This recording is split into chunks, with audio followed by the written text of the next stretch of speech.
today I'm going to be showing you how to record your own vocals and turn this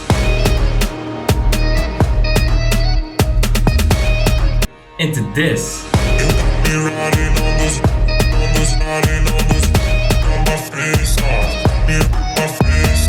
Yo, what is up, brothers and sisters, bros and bros?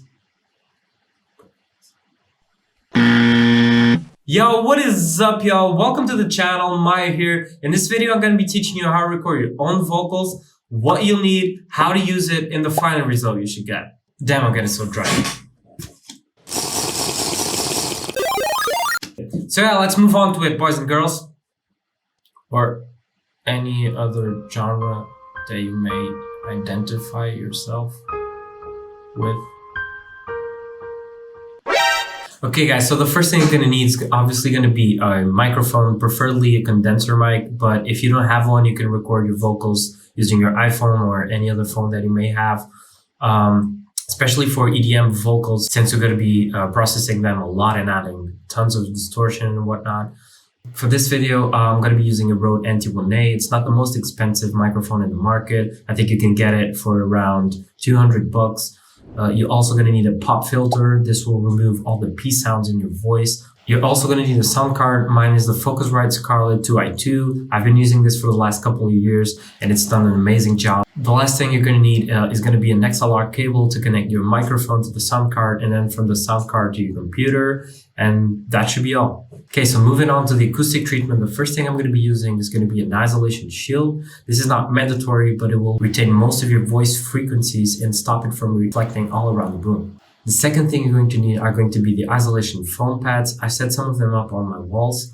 This will make the most difference in treating out your room and will get you that cleaner vocal. If you don't own any of these items I just mentioned, you can always use a blanket, some pillows, or even record in your closet. By the way, guys, all the material that I'm using is going to be listed in the description down below. For anything that you buy on Amazon, I'll be getting a small commission. All right, enough with the technicalities. Let's dive into FLstudio. Oh God, I gotta get a haircut.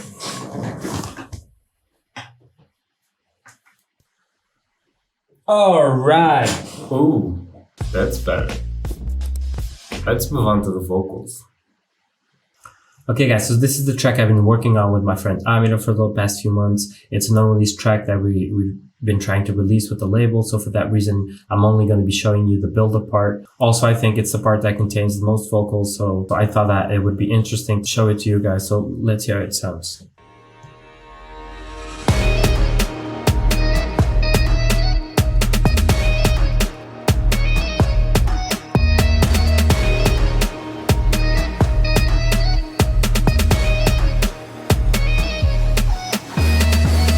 Okay, so let's move on to the vocal session because obviously the other project is too heavy to work on.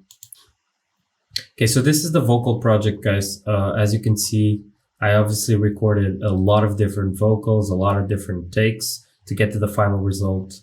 Okay, so the first tip that I have for you guys is to record your vocal usually at a palm distance from the microphone. This is going to get you a lower voice, a vocal with a bit more warmth and a bit more bass frequencies. Another thing that you need to do is to hit the preamp button on your Focusrite Scarlett, that red 48 volt button. So make sure that you have that on. For this, I obviously use the isolation shield to get better acoustics on my voice. I'm not sure if you have any footage of it, but if I do, if I find it up later, I'll put it here.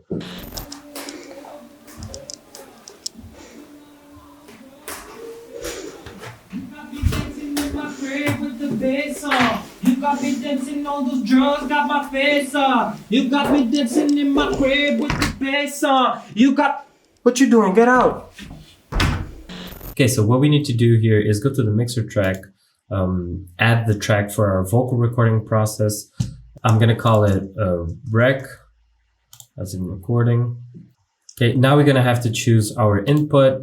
For me, I'm going to choose the input 1 because I have the XLR cable connected to the first input on my sound card.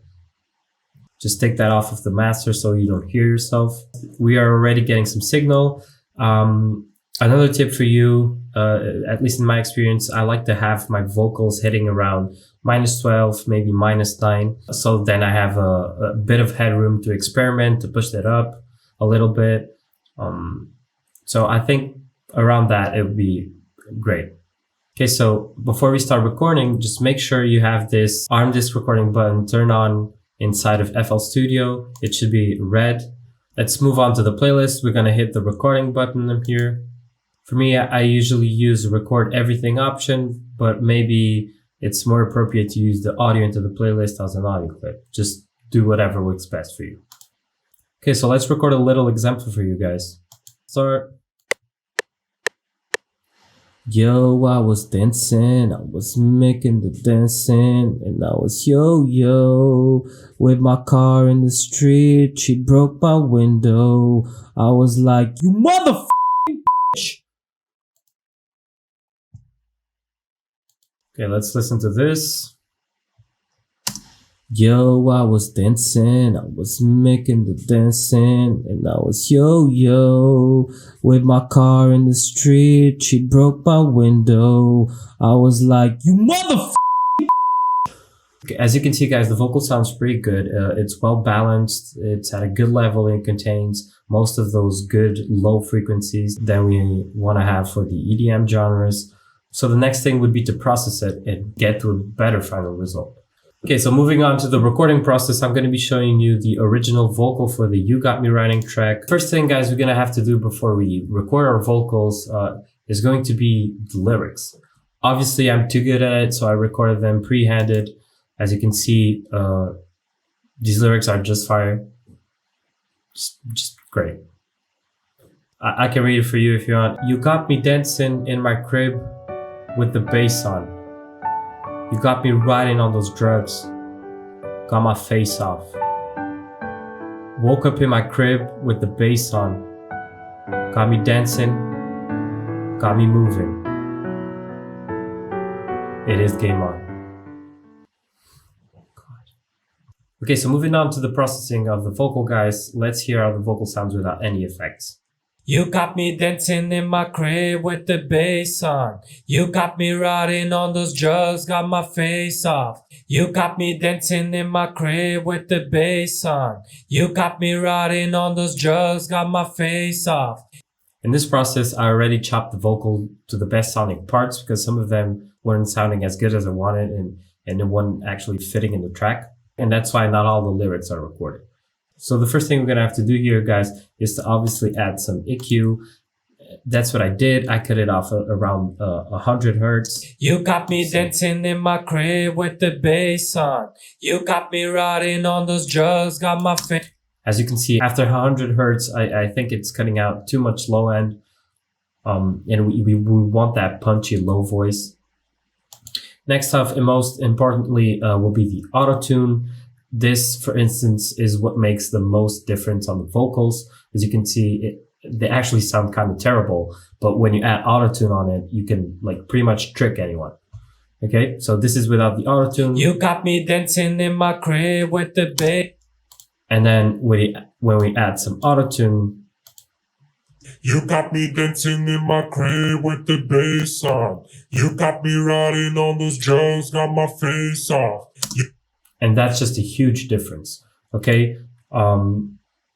Inside autotune, I just picked the scale for my song. It's best if you choose low male, since we're recording with a low male's voice. LOL! For me, I usually don't hit the return speed to 0, but since this is EDM, it actually worked out and it kind of sounds good. I put the humanize at 6 and actually changed the transpose because if I had it to 0, it would sound like this. You got me dancing in my crib with the bass on. Then with the transpose. You got me dancing in my crib with the bass on. Okay, next off I added the capitator to add more distortion to it and a sausage fattener. You got me dancing in my crib with the bass on. Then I added a little bit of reverb. You got me dancing in my crib with the bass on. Cut the low end once again because the distortion could add a lot of harmony, a lot of frequencies that are unwanted.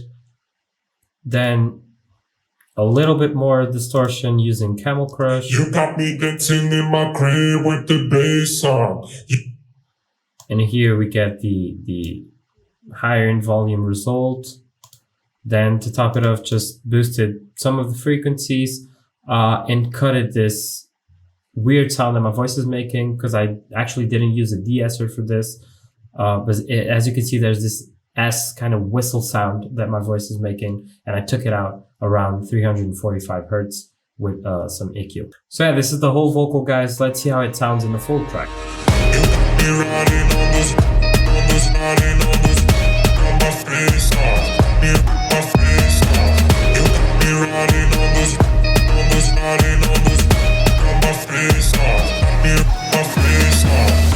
So that was it for the video, guys. Don't forget to leave your like and subscribe to the channel if you want to stay tuned to what I'm doing around here. And yeah, see you in the next video.